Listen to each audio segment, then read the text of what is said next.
o meu nome é Raquel, sou professora de História e esse canal é o Quinhoá Ensino de História.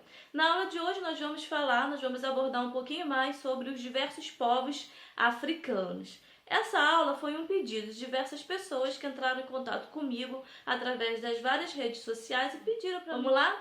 Quinhoá!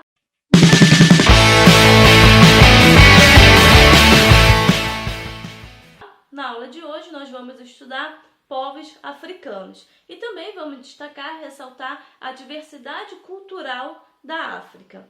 A África é um continente riquíssimo, cuja cultura ela é permeada por diversas influências culturais. Uma dessas influências é a religião. Desde cedo, desde o século II, diversas religiões fizeram parte do continente africano. Entre elas nós temos o cristianismo no século II, com a expansão do Império Romano. Nós temos no século VI o islamismo, com a expansão do Islão, dos povos muçulmanos, e também nós temos uma riqueza cultural marcada por várias religiões politeístas, religião que fazem rituais de adoração a diversos deuses. Então, geralmente, quando a gente pensa na África, sempre vem na nossa cabeça uma ideia da pobreza, da escravidão, da desigualdade social, das doenças e das guerras. Mas a África não é só isso, não. A África é muito mais que isso e tem uma história riquíssima, marcada por diversos impérios e grandes estados. E na aula de hoje eu vou destacar com vocês 5 grandes povos, 5 grandes sociedades ou cidades-estados ou impérios que fizeram parte da história desse continente. O primeiro deles, que nós vamos ver, é Gana. Gana foi fundada no século IV, abaixo do deserto do Saara, e significa País dos Negros, devido à grande quantidade de pessoas negras que habitavam nessa região.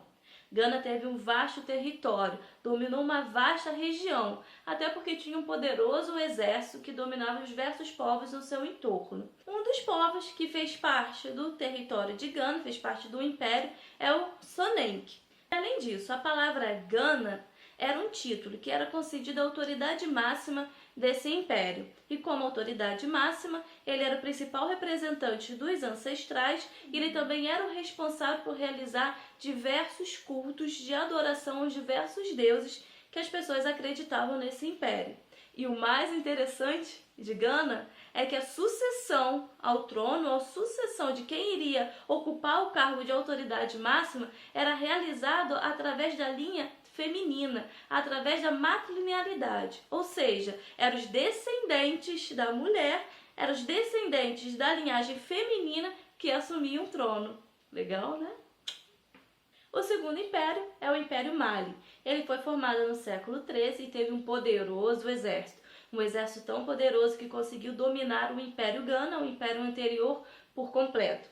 O exército de Mali tinha a atuação de arqueiros, lanceiros, cavaleiros e, além de dominar o império anterior, ainda dominou diversos povos na sua região. Tanto que o Império Mali era formado por diversos povos, entre eles tem destaque os Drogons, os Sossos, os Mandingas, entre outros. E o legal de Mali é que ela também controlava a extração de ouro. E a autoridade máxima era chamada de Mansa Musa, que implementou o islamismo como religião do império. Entretanto, na prática a gente sabe que apesar do islamismo ser a religião da autoridade máxima, ele conviveu com diversas outras religiões que esses povos também tinham, que esses povos acreditavam. O terceiro império é o Império Songhai, que foi um importante centro comercial e político, e também teve um poderoso exército. A força do seu exército provinha dos lanceiros e arqueiros, que se deslocavam em pirogas. Estou falando de pirogas, que nada mais é do que embarcações feitas de tronco de árvores, que serviam para o deslocamento do exército. O Império Songhai teve a sua formação e sua expansão territorial em meados do século XV, devido às grandes conquistas territoriais feitas por Soni Ali ou Aliber, o Grande. Quarto eram os estados Haussa, que eram diversas sociedades, diversas cidades e estados vinculadas ao comércio de longa distância e relacionado com as rotas comerciais da via transariana. E o interessante dos estados Alçá é que o governante era eleito, isso aí, eleito por um governo de notáveis. Bem, mas o que esses 4 estados têm que aproxima eles? São 5 grandes características. A primeira, eles não tinham uma formação territorial definida, mudava constantemente. A segunda, a autoridade estava sempre vinculada à personalidade do líder, do governante, e às alianças comerciais e também militares. Terceiro, eles cobravam impostos. Quarto, a sucessão ao trono estava associada com a linhagem da mãe, ela através da matrilinealidade, e não através do pai. Isso eu gostei bastante. E o quinto, e o mais importante, é que eles eram multiétnicos ou multiculturais, ou seja, diversos povos habitavam esses 4 grandes impérios e também diversas religiões, como o islamismo, o cristianismo e religiões politeístas, tudo junto e misturado.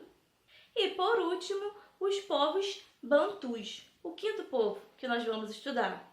Acharam que eu ia esquecer, né?